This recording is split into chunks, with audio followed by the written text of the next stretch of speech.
Hi everyone, thanks for coming back for part 3. In my last video, I was explaining how the DNA, when it condenses into chromosomes, how it looks like a little cross.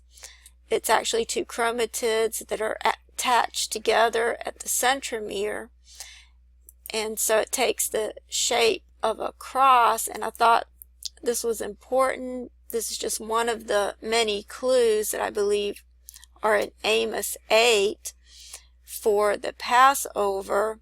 There's more to this word over here that I wanted to share that I haven't shared yet that also relates to the Passover.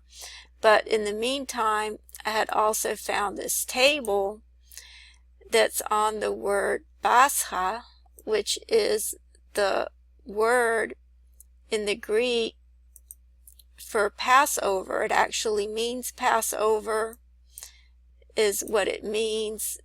Usually Easter is referred to as a form of this word in most languages other than English and German.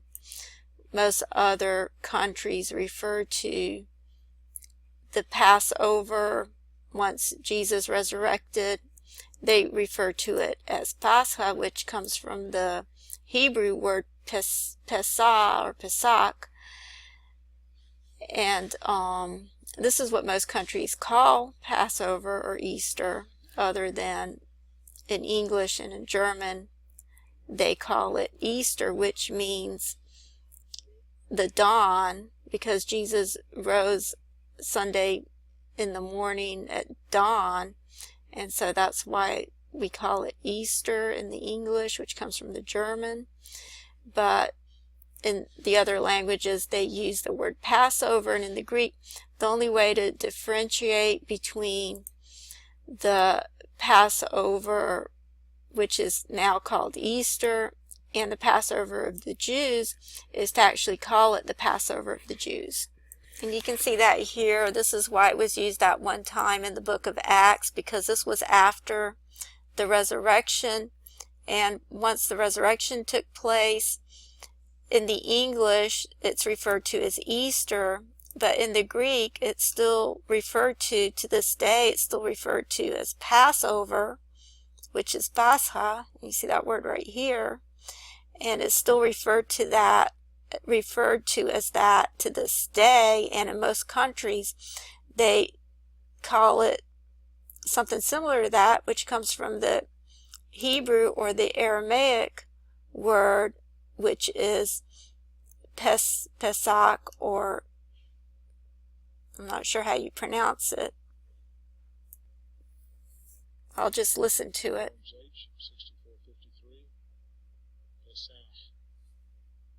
Okay, it said Pesach is how you say that in the Hebrew, but as you can see, the word Pascha is where you get the word Paschal, as in Paschal lamb, and so that is what it's called in the Orthodox Church. Okay, and so there's two matches for this word. One of them is in Amos 8, and the other one comes up in the book of Acts, which makes sense because this was after the resurrection. And both of these tables are interesting. I'm going to try to quickly go over both of them, and then I'll go back to talking about DNA. But I think this is a major clue for the possibility of these events that are talked about in the book of Amos, of them taking place during the Passover, since the word Passover or Pascha is encoded in ELS form right in the text. And you can see it over here in the light red color, and it's actually joining to the first part of the word Passover.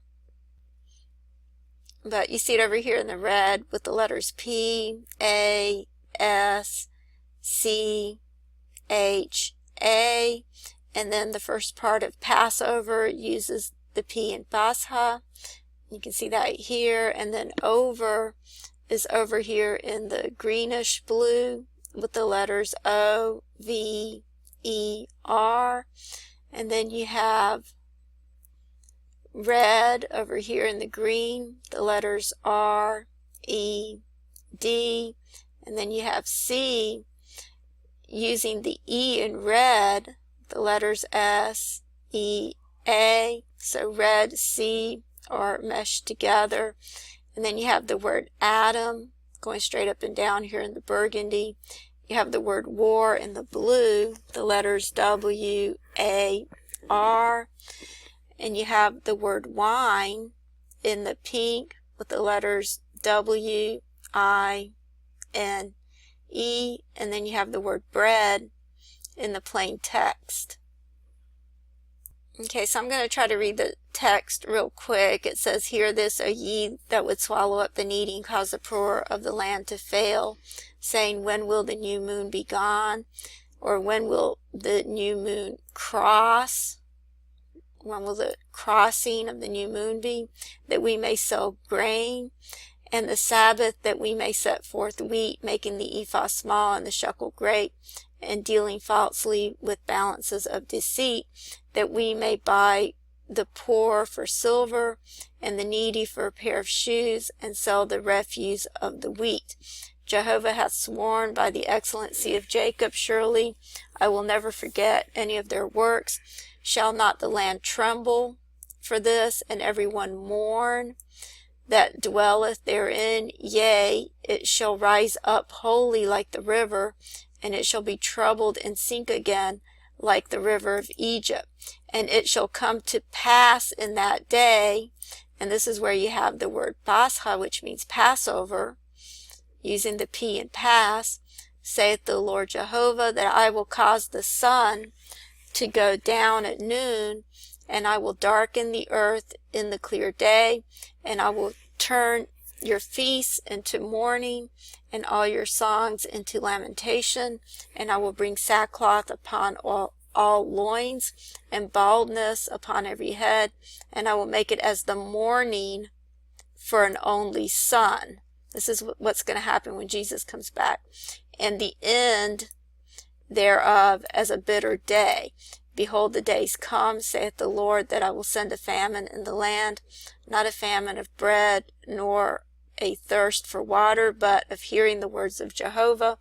And they shall wander from sea to sea, from the north even to the east.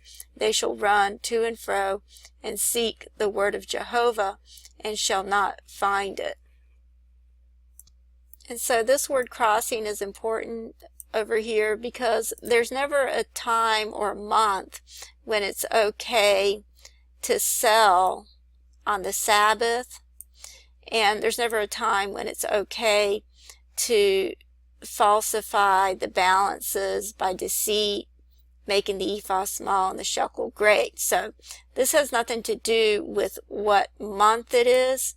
This has to do with the crossing of the age, or the crossing into the age of the mark of the beast. And you notice it has, for the word sell, it has a word 666 over here.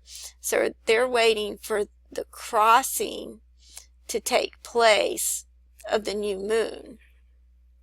And so what they really want is for Israel to cease from being a nation, because over here it says in Jeremiah 31:36, "Thus saith the Lord, who gives the sun for light by day, and the fixed order of the moon and the stars for light by night, who stirs up the sea so that its waves roar. The Lord of hosts is his name. If this fixed order departs from me, declares the Lord, then the offspring of Israel will also cease from being a nation before me forever. If the heavens above can be measured and the foundations of the earth searched out below, then I will also cast off all the offspring of Israel for all that they have done, declares the Lord."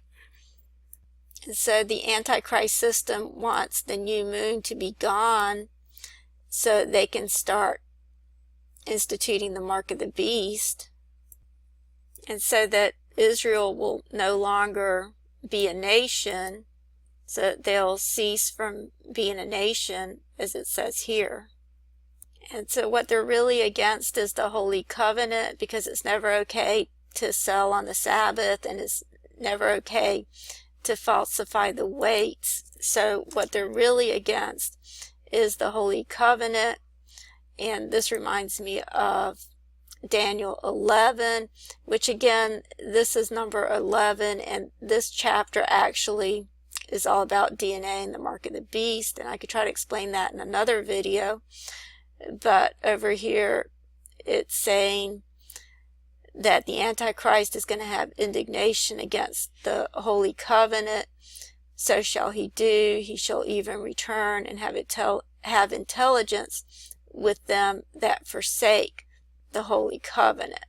So this is what they want to do. And then right after that it talks about the abomination of desolation, which I believe is the mark of the beast, and I can try to explain that when I go over Daniel 11.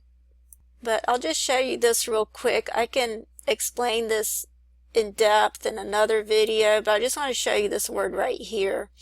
In the English, this says, "And arms shall stand on his part, and they shall pollute the sanctuary of strength, and they shall take away the daily sacrifice," which the word sacrifice is really not in there. That's why it's in italics.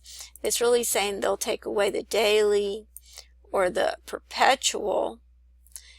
So they're going to change something from the way it's always been, because they're going to take the perpetual away, and they shall place an abomination that maketh desolate. And over here where it says arms, in the Hebrew, it means military arms. Apparently it's talking about strength or arms. But when you look at this word in the Greek, it gives you another layer of meaning. And over here, it actually has the word sperm. And you can see that over here. You can see some images of it. And then when you pull it up on Wiktionary, you see that it means sperm. You see it over here as well.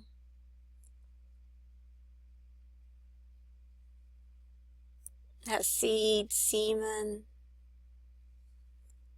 And so what this is actually saying in the Greek, it's saying, "And sperm out of him will arise or be resurrected." This is the word for the resurrection over here. "And will defile the holy place," or the holy of strength, "and will change the perpetual, and will give an abomination." And this word means unseen, that is unseen. And you can see that word right here. It's in Daniel 11:31. It says having been disappeared, or it's something that cannot be seen. And I'll just show you the definition over here. It says make unseen, hide, do away with, remove, obliterate, obscure, disappear. And so in the Hebrew and in the English translation, when it talks about arms, it's talking about military strength and military, but in the Greek it's talking, I believe, about the abomination of desolation. And I've explained before how they both happen at the same time, because over here in Mark 13 it says, "But when you shall see the abomination of desolation spoken by Daniel the prophet standing where it ought not, let him that readeth understand, then let them that be in Judea flee to the mountains." And then in Luke 21:21 it says, "And when ye shall see Jerusalem compassed with armies, then know that the desolation thereof is nigh. Then let them which are in Judea flee to the mountains, and let them which are in the midst of it depart out, and let not them that are in the countries enter thereinto. For these be the days of vengeance, that all things which are written may be fulfilled." So they both happen at the same time. And I'm about out of time, so I'll have to continue in the next video. Thank you.